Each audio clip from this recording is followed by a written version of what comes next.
Qui doit être très dispo pour lui, bah, forcément, une telle double vie requiert de l'énergie, de l'organisation aussi, ne serait-ce que pour changer de look. Il ne s'agit pas de se présenter à ses femmes ou à ses interviews en costard cravate. Crédibilité oblige.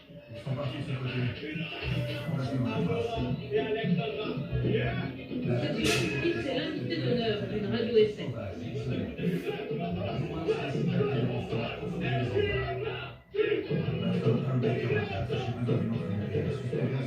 Il a fait des études, c'est tout de suite sur un tir. Séance de dédicace pour les Champs-Élysées. Les nouveaux paradoxes. Chris entretient volontiers son image de bad boy des rues qui plaît à ses fans, mais il dénonce les clichés. Le basketteur est noir, le footballeur aussi, on a l'équipe de France. Et le chef d'entreprise est blanc. Alors l'intellectuel est blanc, l'écrivain est blanc. Et justement, je pense qu'il est vraiment temps de sortir de ces clichés. Et même si je suis noir et que je fais du dancehall, j'espère justement ne pas être catalogué.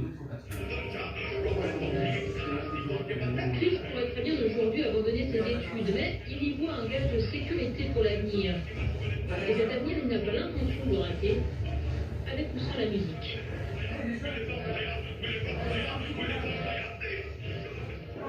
Voilà, c'est du dancehall, hein, pas du rap, il ne faut pas confondre.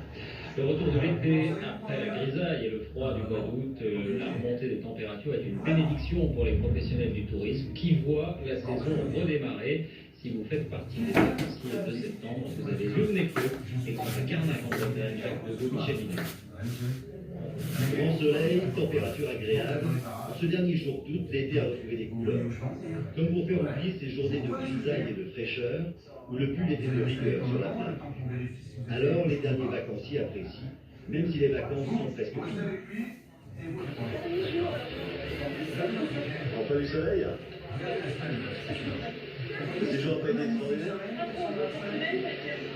Le matin, c'est un peu juste, puis l'après-midi, c'est très bien. Quelquefois, c'est juste le matin, parce que c'est froid, mais le soleil, c'est pareil. Les professionnels aussi retrouvent le sourire. Si septembre ne sauve pas une saison, il y a encore un fort potentiel de tourisme. un peu temps début septembre, pour nous, c'est l'idéal.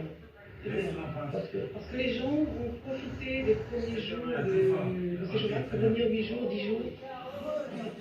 C'est important effectivement que sur des périodes comme septembre, on ait des clientèles qui viennent assez nombreuses, qui consomment sur la destination et qui en plus vont contribuer à améliorer le chiffre d'affaires et le taux d'occupation des établissements hôteliers notamment. Le beau temps qui fera peut-être consommer davantage, car si la fréquentation a été correcte en août, les vacanciers ont été très vigilants quant à leur dépenses.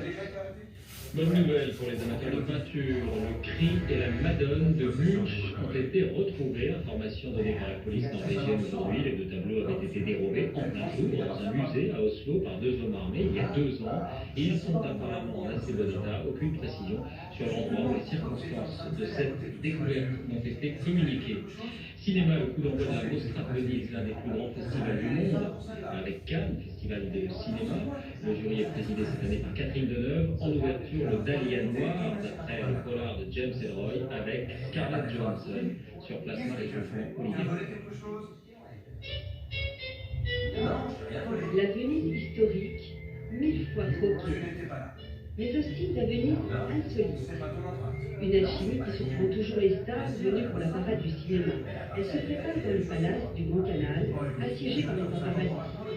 Ils attendaient la jeune garde hollywoodienne, Josh Hartnett et Scarlett Johansson, les héros du film d'ouverture, Le Dahlia Noir de Brian De Palma. Et tandis qu'ils traversaient la lagune jusqu'au Lido, sous le regard glacé de leurs icônes, au pied du palais, les fans attendaient depuis des heures. Oui, c'est tellement de célébrités. On est proche des acteurs qu'on aime. On peut leur parler. Ça fait 4 ans qu'on vient ici. L'ouverture de cette 63e édition a été brillante. Le public enthousiasmé par le charme de Scarlett et la réputation sulfureuse de Brian De Palma, qui a participé à des chefs-d'œuvre du maître américain du polar, James Ellroy. L'histoire du meurtre atroce d'une jeune starlette d'Hollywood en 1947.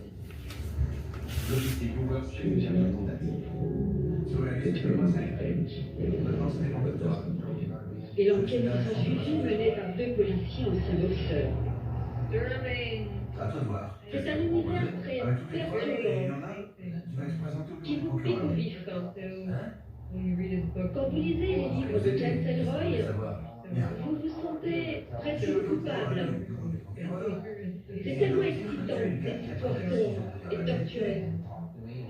Scarlett Johansson avait déjà obtenu le prix d'interprétation à Venise pour Lost in Translation. 21 films sont en compétition, de plus en plus américains. Le charme de Venise opère toujours. À propos de cinéma, on a appris la mort de l'acteur américain Glenn Ford, une figure de l'âge d'or hollywoodien. Sa carrière avait démarré juste avant la Seconde Guerre mondiale. Il avait joué dans des dizaines de films, notamment dans Gilda avec Rita Hayworth. Glenn Ford avait 90 ans. C'est la fin de ce journal. Merci de l'avoir suivi. Tout de suite la météo, Patrice Revet, 20h50, un beau rendez-vous en terre inconnue avec Muriel Robin. À lundi.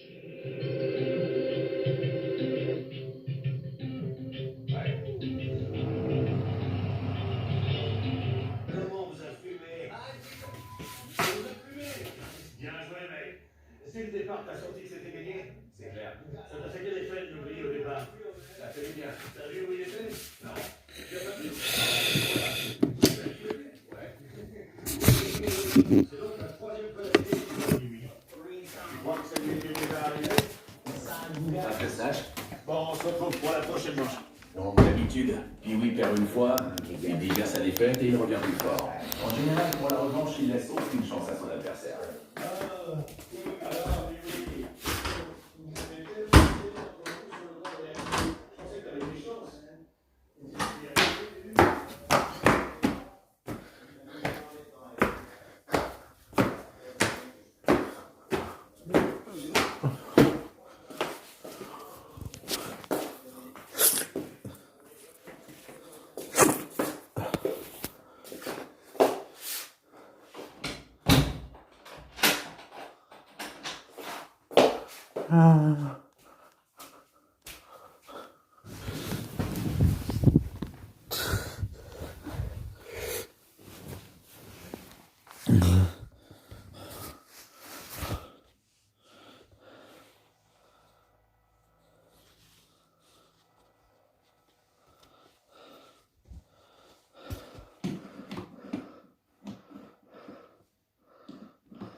Massio. Appel Massio.